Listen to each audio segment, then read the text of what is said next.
And so it kind of depends on your term length, your loan amount, and your credit score, what kind of doctor you are, all that stuff like that. So it varies a fair bit. Currently, if you're looking at a 5-year loan, you can get down into the 2s, low 3s probably right now, depending on if you get lucky or not. But rates can be anywhere between kind of the low 3s to the high 7s for private refinancing, depending on what your package looks like.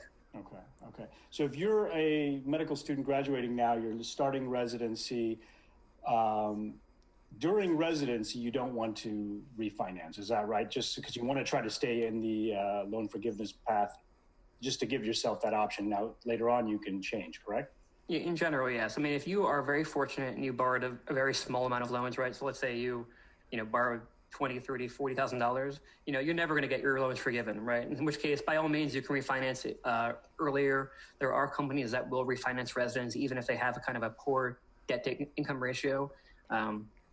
And so there are options for that. But in general, if you're an average student, kind of with an average loan debt, right? So you owe somewhere in the neighborhood of $200,000 or more, then in most cases, you want to stay on the federal plan, both for the fact that you might want to go for loan forgiveness, but also because in general, you don't save money up front.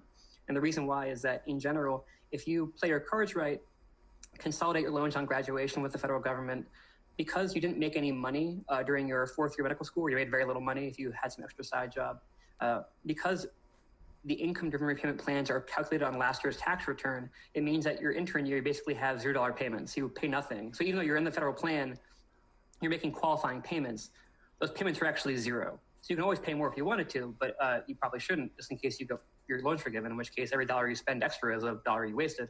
But so your first year out, your loan payments are very low. And if you're in what's called the repay plan, repay has something called an unpaid interest subsidy, which means that half the interest that accrues in your loan that you don't cover with your calculated monthly payment is forgiven, which means that if you have a $0 payment, your effective interest rate is half of what the sticker rate is.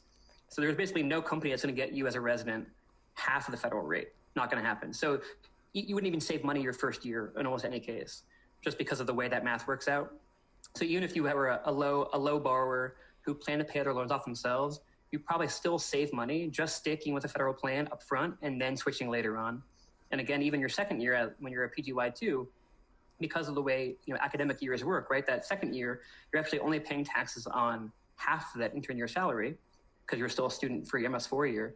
And so then your payments are like half the actual amount. So you still generally get a big repay interest subsidy if you're going to repay, and you still have usually a low effective rate. And so even if you want to refinance, even if you're destined for private practice and you know it for a fact, you almost never want to refinance in the first couple of years. Okay. That's really good advice, because I think most people, most residents, if they're typical like I was, you had no idea where you're going to end up. And, you may know once you've been working for a few years in residency, you may find some mentors which kind of guide you in direction. But it seems like more and more people are doing longer training periods. So for many of us, you're a radiologist, I'm a radiologist, halfway, even without fellowship, you're already hit that halfway point for the 10-year forgiveness. So, and many of us end up working, I'm an employee of a nonprofit hospital, so you can continue to kind of get to the loan forgiveness part.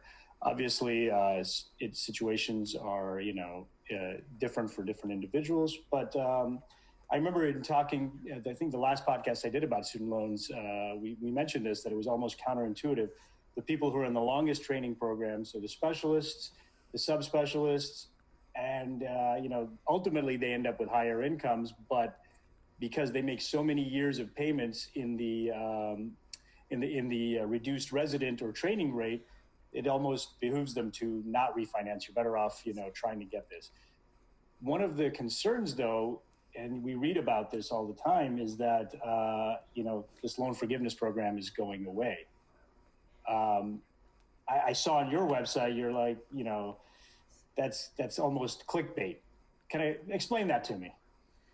Yeah. So, I mean, what you described is something people call the doctor's loophole, where, the longer training you have, the less you pay on your loan. So there's going to be a story in a couple of years about the neurosurgeon who makes $1 million, who, basically made, these kind of piddling loan payments for a decade, made $1 million 1 year and got, $500,000 of forgiveness. It's going to be a great news story, I'm sure. But so you have to keep in mind when people are writing about these topics online, where the through line of the narrative is, right? So even nowadays, a news organization like Washington Post, New York Times, makes a lot of their money on advertising, not on subscriptions, right? So it behooves them to write about things in a sensational way, and that gets people's attention with headlines like, PSLF, 99% denial rate. Whereas if you are informed about the process, that is entirely expected and a reflection on kind of history, not a reflection on the future. And so, for example, so the news stories were all a couple of years ago about this huge rejection rate. But as you mentioned, people in 2007 did not know about this program. They did not take the steps required to qualify for the program. And so if you just thought you qualified for it, didn't do your homework, didn't do your due diligence, applied for forgiveness after 10 years, you would be denied. And as a result, so what happened was back in 2007, most people had what are called FEL loans, which are basically loans made by private companies like Bank of America, Sallie Mae, whatever, that were guaranteed by the federal government. Those loans do not qualify for PSLF. Only direct loans, because direct loans are directly given by the government, are forgiven by the government. You don't want the government to subsidize private company profits